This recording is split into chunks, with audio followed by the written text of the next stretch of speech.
Let's bring them in. Oh, hang on. I'm just told Joe Biden's making a speech. Let's go straight to that instead. 1 second. Here he is. Senior foreign policy staffs what the issue that's front and center in the Middle East and well beyond.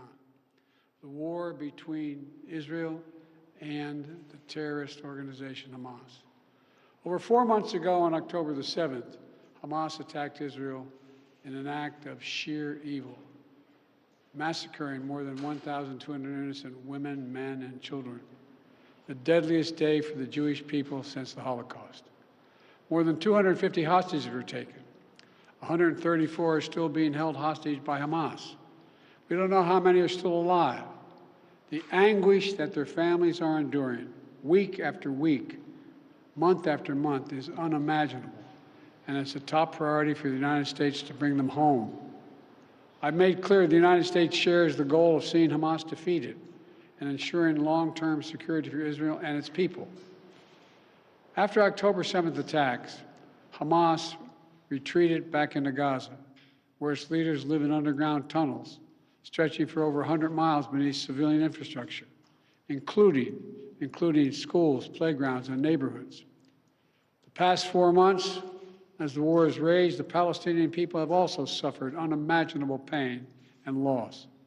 Too many of the over 27,000 Palestinians killed in this conflict have been innocent civilians and children, including thousands of children. And hundreds of thousands have no access to food, water, or other basic services. Many families have lost not just one, but many relatives, and cannot mourn for them, even bury them, because it's not safe to do so. It's heartbreaking.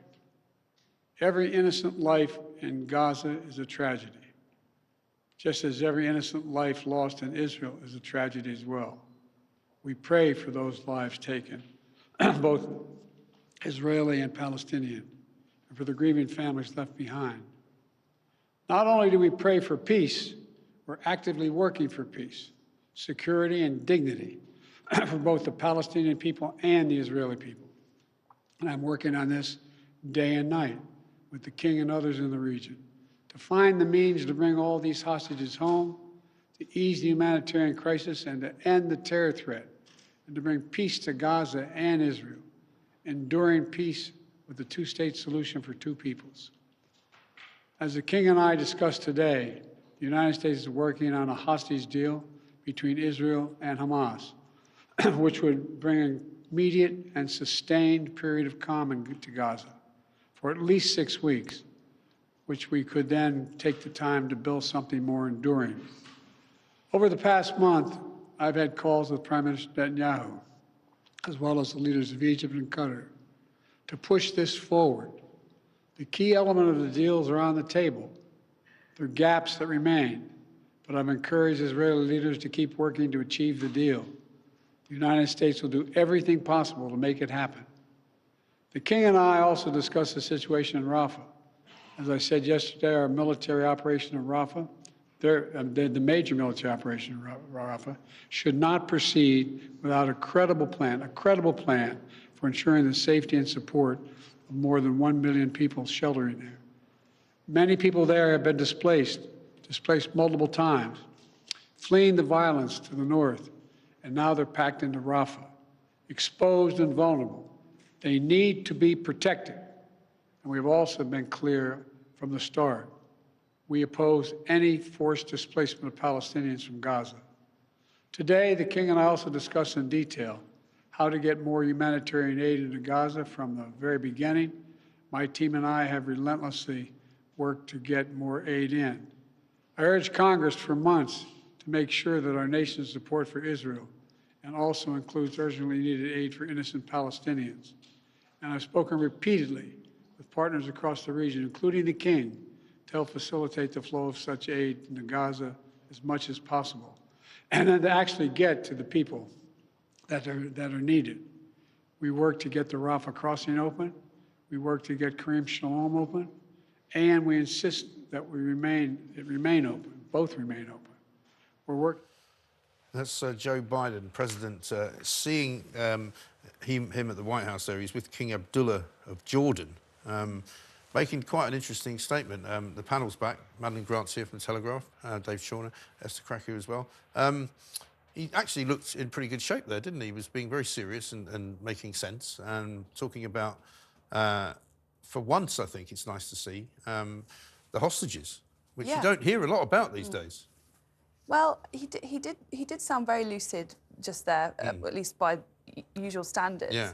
And this is actually a very critical moment because obviously it comes at a time when, you know, the expected attack on Rafah has the potential to, however you view the legitimacy of the conflict, you know, Rafah is right next to Egypt, which is a country that has basically stayed back from it thus far.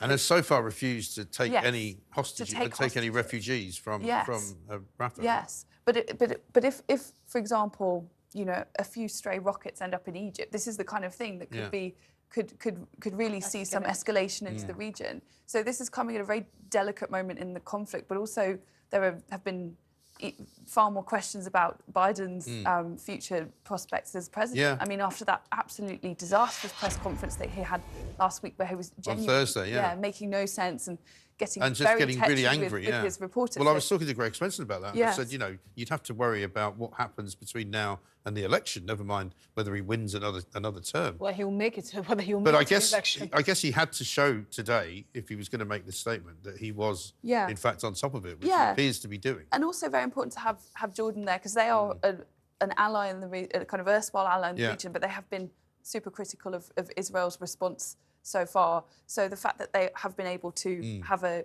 meeting and a joint press conference suggests that, you know, there's a sort of congenial relationship there too. Well, I think that's the thing, Esther, isn't it? I mean, there are obviously Arab nations in the region who are not particularly happy with Israel. They have to say that. But at the same time, they're not offering to help the Palestinians in any way, shape or form, really, well, I mean, other than to let sort of aid get in. Yeah, I mean, when anyway, history is a complicated thing, but let's just say any Arab country that's had to administer any sort of administer sort of any of the Palestinian territories has hated it, and they've made no secret of it. So I'm not surprised that they're not swinging their doors open for Palestinian refugees. But I think that speech surprisingly struck just the right note, because we know that Joe Biden has been putting a lot of pressure, particularly on Benjamin Netanyahu, to not go ahead with this Rafah offensive. So for him to make this speech now, especially for someone, Queen Rania of Jordan, who did an interview with on CNN, basically saying that the US is supporting a double standards when it comes to the lives of Israelis versus Palestinians, I think he struck just the right note. You know, the emphasis on humanitarian aid, but getting the hostages out, having a ceasefire that's going to lead to a longer lasting sort of peace and all of that. So I'm actually quite impressed. This is why I was asking, is he reading on autocue? Because he seemed, this is one of his lucid bits, clearly. I would imagine he is probably reading on autocue, because that's, I imagine, what they would want him to do. But yeah, I mean, it seemed all the points that you would want him to cover. You know, he said that he agreed with Israel that Hamas can't exist, that there can be no peace as long as they're there. He wanted the hostages out, but he also wanted Israel to kind of take it easy in Rafah until they could get a plan together. So, I mean, you know, if there is a plan being worked on, then maybe it can all, at some point, come together, but we'll keep you updated on that. The King of Jordan seems to be now speaking as well, and we'll see what he has to say for himself. But let's go back to what we were talking about before we were interrupted by the President of the United States of America, which is, you know, sometimes it's going to happen. Peter and the carousel horses. I mean, seriously.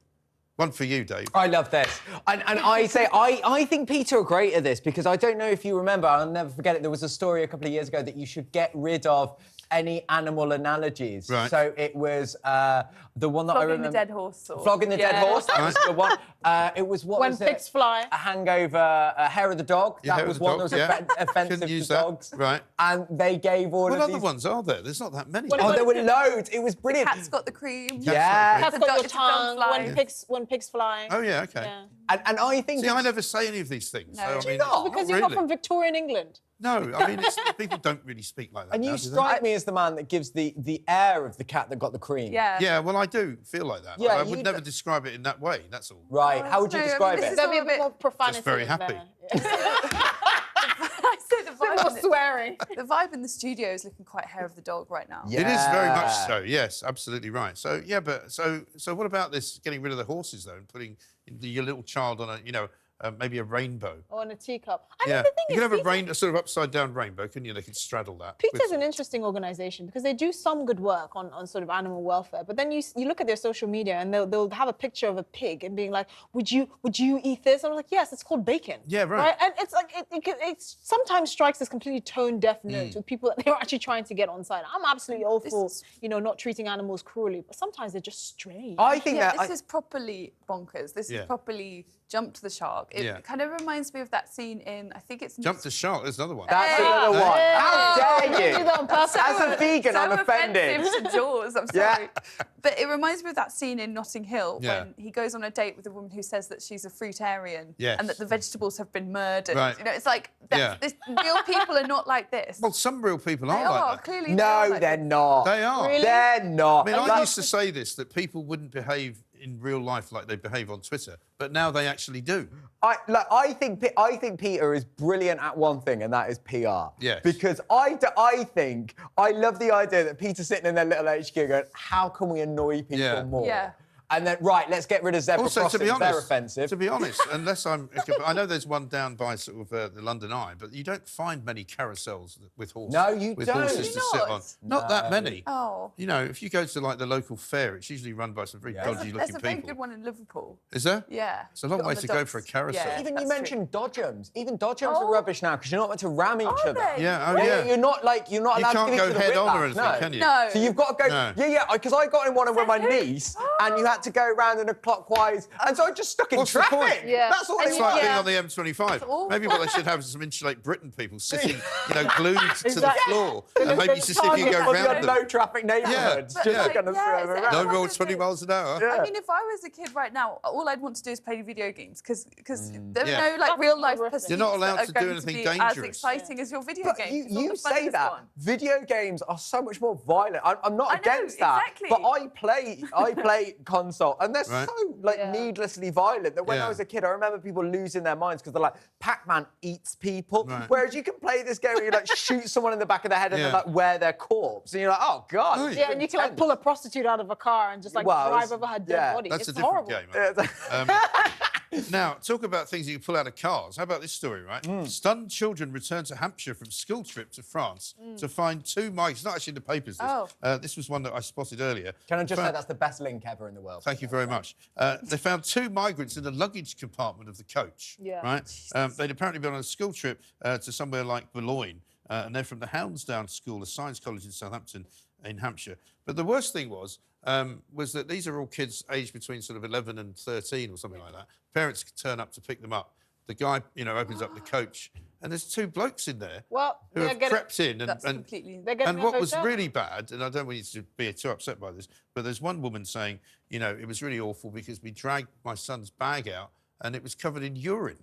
Oh, I mean, gross. but imagine the security. But the thing that you know is, in that school, it's going to be that kid that's going to get bullied. Bullied, Like, yeah. you know what I mean? Yeah. He's going to be Pea Pants Peter or whatever it is Yeah. for the rest They'd of the been to Boulogne University, about 20 miles. I mean, we've all been on that trip where you go across Yeah. the Carrefours and you pick Yeah. up some pate and some toast. We and, went to very different schools, mate. Yeah. No, I've this never wasn't been a on that school trip. This is what I used to do, quite Right. recently. It's just because you pop over to France. Before we got the dog, actually, you just pop over to France, go on the ferry, pick up a load of wine and stuff, have lunch, come back.